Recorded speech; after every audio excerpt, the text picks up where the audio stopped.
हाय, वैवाहिक रिश्ते से वंचित करना अत्यधिक क्रूरता। दिल्ली हाईकोर्ट ने पति की तलाक लेने वाली याचिका मंजूर की। तो दोस्तों आइए इस जजमेंट को विस्तार से जान लेते हैं और बहुत ही अहम फैसला है। सो नमस्कार दोस्तों, मेरा नाम है राहुल सिंह और आप देख रहे हैं एडो हेल्प अस। दोस्तों दिल्ली हाईकोर्ट ने कहा है कि किसी विवाहित जोड़े को एक दूसरे के साथ वैवाहिक रिश्ते से वंचित किया जाना अत्यधिक क्रूरता का कार्य है। दोस्तों आपको बता दें कि जस्टिस सुरेश कुमार कैत और जस्टिस नीना बंसल कृष्णा की पीठ ने हिंदू विवाह अधिनियम 1956 की धारा 3(1)(a) के तहत पत्नी द्वारा क्रूरता के आधार पर पति को तलाक देने के पारिवारिक अदालत के आदेश को बरकरार रखा।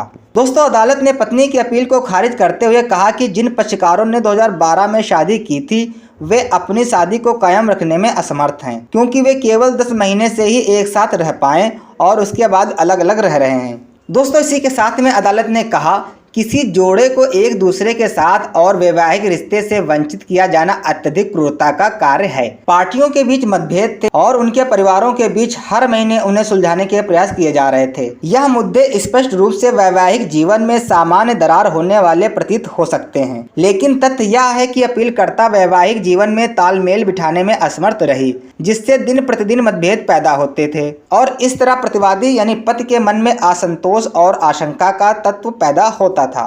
दोस्तों इसमें कहा गया है कि पार्टियों के बीच मतभेद भले ही छोटे छोटे मुद्दों पर रहे हों, लेकिन यह स्पष्ट है कि वे लगातार बने रहे और तमाम कोशिशों के बाद वो हल नहीं हो सके।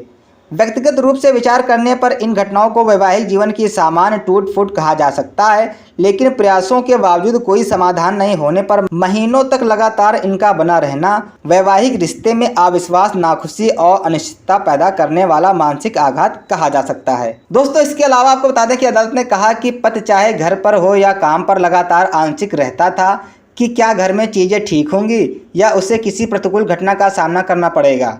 पीठ ने कहा कि किसी व्यक्ति के मन में इस तरह की लंबी बेचैनी न केवल व्यक्ति को मानसिक शांति से वंचित करती है, बल्कि मानसिक पीड़ा और आघात का एक निरंतर स्रोत भी है। दोस्तों यहाँ पर आपको बता दें कि अदालत ने यह भी कहा कि पत्नी का खुद को कमरे में बंद करने का कृत्य पति की इस आशंका को मजबूत करने वाला अंतिम कृत्य था कि वह उसे झूठे मामले में फंसा सकती है। इसके बाद दोस्तों अदालत ने कहा कि प्रत्येक वैवाहिक रिश्ते में पक्ष सहयोग की तलाश करते हैं, आपसी विश्वास और एकजुटता साझा करते हैं, लेकिन झूठे निहितार्थ के सभी व्यापक भय से व्याप्त इस तरह का जीवन किसी भी तरह से वैवाहिक रिश्तों का पोषण नहीं कर सकता है। अपीलकर्ता यानी पत्नी का कृत्य निश्चित रूप से क्रूरता की श्रेणी में आएगा।